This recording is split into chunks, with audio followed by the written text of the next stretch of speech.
and welcome to another edition of Trader Talk TV. Today we have Duncan Trigg from Project Sunblock in the studio office. Duncan, thanks for coming in. Thanks for having me.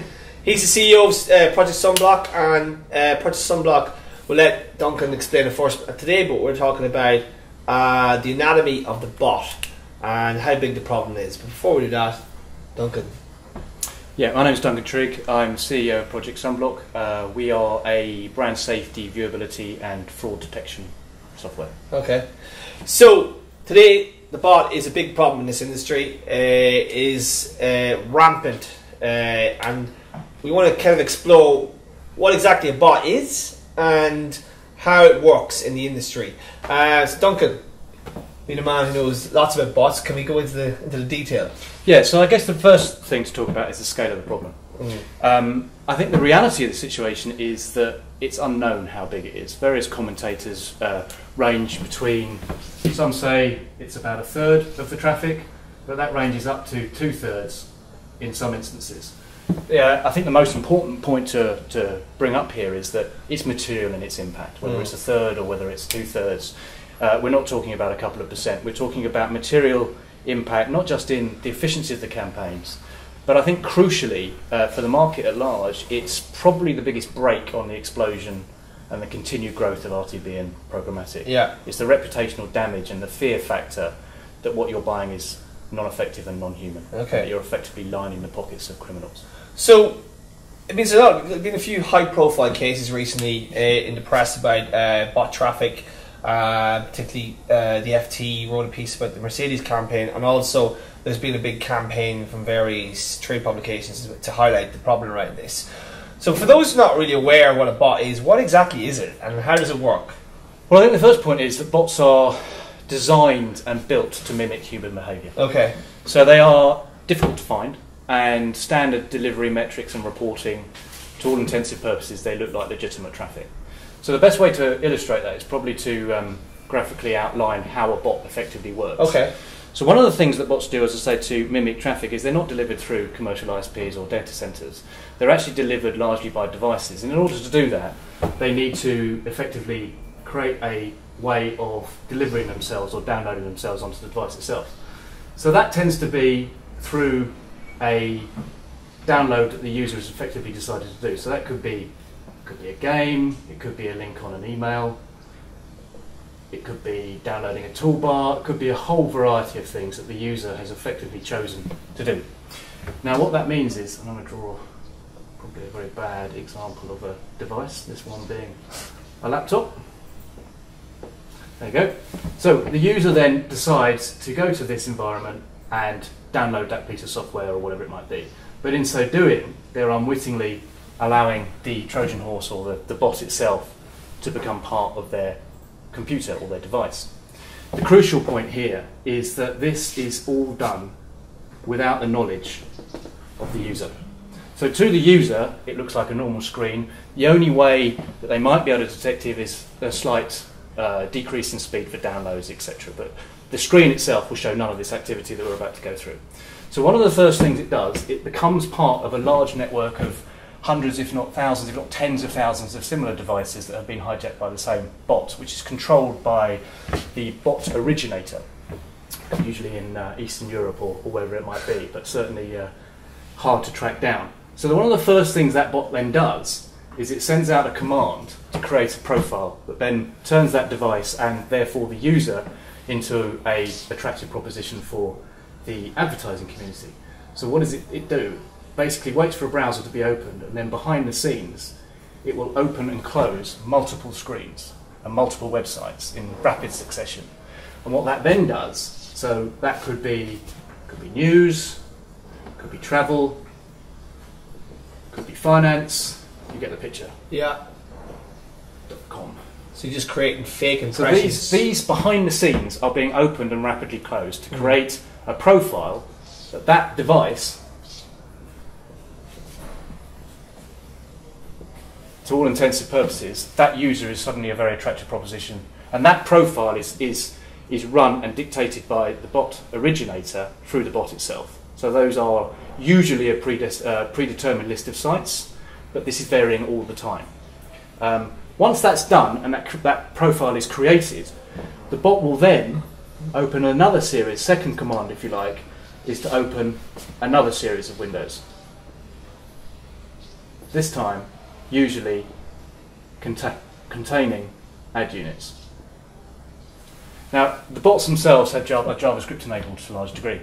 So what they will do then is they will serve in these adverts onto these sites. In some cases, they can even click on the adverts as well. Right. Usually within the viewport, so viewability and isolation, whether something's in view or not, isn't necessarily an indicator in its own right. Yeah. It's part of the overall picture.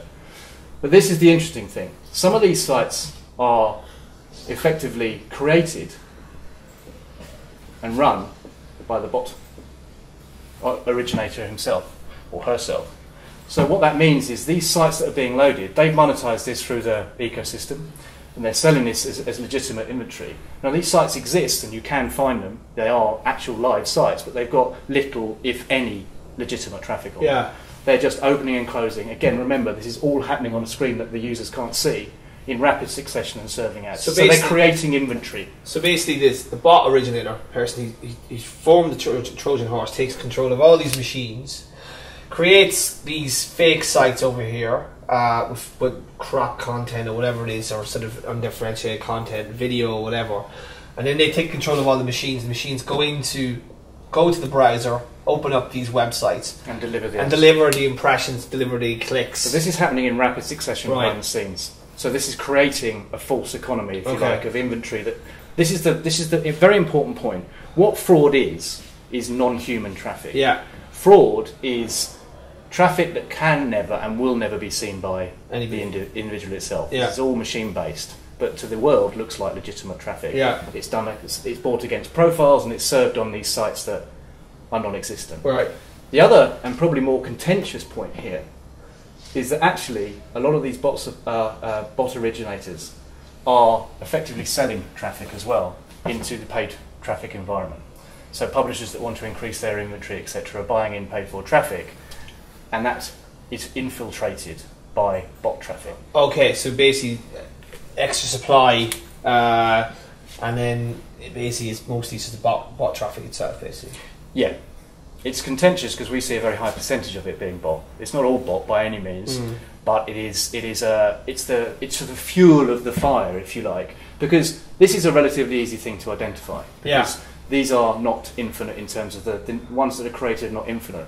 This is a more problematic place for us and for tools and for the market, because a lot of those sites have a lot of legitimate inventory on them, and to just blacklist them is a false economy because the user is useful to the advertiser. It's only the ones that are happening behind the scenes that are problematic. So basically, publishers looking to buy additional supply through networks or wherever else, a lot of that supply is fake supply. And that's where these bots are making most of their money, rather than the creation and running. These bot operators are not single-man things. Yeah. The bot originator, if you like, the owner, is the criminal. Yeah. But they have a network of people that they work with that can infiltrate and create supply and sell that supply in. And we all know how complicated the supply chain can be. So that creative, or those placements can creep into traffic. And the truism is that it's been price that's been the main driver for increased traffic rather than the quality or the origination of that. Right. Concentrated on the price. The price of the traffic. People will boost their. Well, it's an arbitrage, isn't it? Like, it's cheap, exactly. And then you get excessive CPMs. But the supply you're getting is pure. It's just pure fakery, basically. It's not pure fakery, but it's heavily fakery. I mean, how big is this problem then? I mean, you kind of alluded to it there, but so there's been some figures thrown around about that's nearly 30% potentially of display might be actually fake. Is that the case, or is it? It varies enormously from day to day, from campaign to campaign. There's no single number that we can attribute back to various supply. It changes all the time.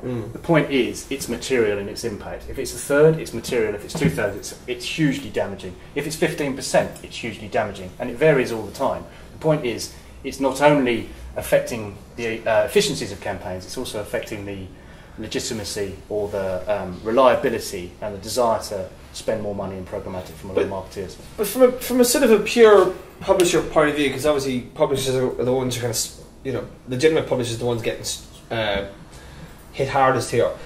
Does this amount of supply, because these guys are creating all this fake supply in the bots, and there's a lot of it because they can see that there's value just creating, nothing for something, because they're going to get money. They're going to get money somehow. Yeah. But do you think that's having obviously it's had a huge effect on the advertisers because they're paying money for nothing, but on the legitimate publishers themselves, you reckon all the supply, this fake supply, is having a downward pressure on CPM prices, and if we could somehow eradicate this problem, good publishers would see CPMs rise because there is only so much good inventory in the market? Yeah, I agree. I think this isn't a problem that's going to go away. In fact, we see it's growing, and until the industry addresses fraud by using technology to help to identify it, it's not going to go away. It's going to get larger. And actually, one of the things that this week we've discovered 2 bots. And I think it's a good point to illustrate how the finances work. So clearly, this is where these guys are picking up. Mostly here, probably. Yeah. Well, I think this is quite a substantial and growing element of it as well. But we found 2 bots this week as an illustration. So we have a mantra, if you like, that we live by at Sunblock. So we look for the absence of the normal and the appearance or the usage of, or the missing of the abnormal. Yeah. So it's a case of in the UK, in Germany. So this was a bot that we found that's largely in Germany. Yeah. Now we've extrapolated the data that we've got from the campaigns that we found this on, and we estimate this bot to be generating in excess of 3 billion impressions per month. Okay, could be more, could be less. We've extrapolated that out, but it's certainly around this number, which on a conservative CPM is generating that bot owner £1.2 million a month. Now that's £1.2 million a month of advertising spent that's been spent in good faith, but might as well have been thrown in the bin. Yeah. We also found one in the UK, slightly more sophisticated one, and I'll talk a little bit in a second about how we found it, or one of the key indicators, that we reckon is producing about 860 million. Again, the more devices that these bots go on, the bigger the number that they can generate, and is at least generating 350k per month. So that's the kind of volume of wasted inventory or wasted finances that we're talking about here. But that's not just money for advertisers. That's like advertising is. That's actually money coming out of publishers' back pockets, like legitimate publishers. So that's like, that's it's affecting everybody. You're talking about £12 million that could go into legitimate publishers in Germany, and 3 or 4 million pounds there in the UK, just from 2 bots as they stand right now in the last month. That we've been tracking this one since March, but we finally identified it. And I'll talk a little bit about a couple of the key parameters or indicators that we spot things. Yeah. We capture about 120 points of data on every impression that we work with. And it's by cross-referencing that data. As I said before, there's no single point or point of data that clearly indicates fraud. It's the cross-referencing of it. So with regards to the UK bot, one of the key indicators that we found was actually in outdated browsers. Okay. So if you take something like a Chrome, so that's volume and that's time. They tend to auto-refresh new versions every 6 to 8 weeks. So what we'd expect to see is a traffic over a 6 to 8 period like that tend to cross over. Okay? So that might be, I don't know, version 31, version 32, version 33. Okay? One of the key indicators we found for this particular bot was an older version over time had suddenly had a fairly substantial spike in traffic. And that was a key indicator for us to identify the fact that this was non-human behaviour. Yeah. Genuine randomness is a very, very difficult thing to achieve artificially. Yeah. Another way that we identified, we can look at it, is if you look at diurnal patterns. Okay, again, volume. This could be by device, by impressions, etc., all the various metrics.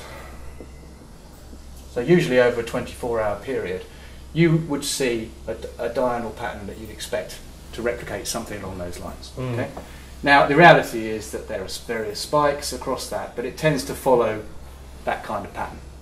Now, an unsophisticated bot like the German one, we were able to identify that as one of the processes that we used was to actually, bots don't sleep. Bots delivery over a 24-hour period was relatively even. So, as I said, 120 points of data, loads and loads of machine learning, loads of cross-referencing, etc., helping us to identify what looks like human traffic as non-human traffic. Another thing that we use is reputational analysis. A reputational analysis is basically historical data. So when a device becomes infected, we capture the data, we capture information on every single device that is involved in the creative journey for the campaigns that we run. So with historical data, if a device has regularly displayed what we would say poor behaviour, if it's had one example, it could be a virus that's infected the PC that the software, the antivirus software, is then able to eradicate out. But if it's a repeat offender, it's a very clear indicator that that machine has been infected by a bot, and helps us to look at the activity of that. If that device comes up, it helps us to identify new bots, etc. Yeah. So this is a crucial part of the overall picture. But as I said, there are dozens and dozens of cross-referencing points that we do to start identifying and capture information that allows us to identify fraud or non-human traffic. And I mean, are you seeing these bots regularly? Are you identifying these bots regularly? And then how are you informing your clients around this? Like, so once you identify these bots, does your system pick them up and then sees traffic that they ignore, or how do you sort of? As a company, we provide data. We're a data analysis company that's built on a heritage of brand safety initially, with viewability functionality in there. But obviously, using all of that information, we're able to work in the area of fraud identification. What we do is we feed information back to our clients. Is our clients can and should have the power to make decisions based on the data that we surface. Okay, so we're able to block. We're able to block in real time. And we're able to block against device, we're able to block against geo, IP, user agent, domain, etc., etc. So out of the information that's gathered as a result of all of this, we can feed that information back to our client, and then the client can make informed decisions as to what they want to do to block that. Whether they push that down the chain, go back to the suppliers, etc., etc. That's not our role. Our role is to facilitate the information.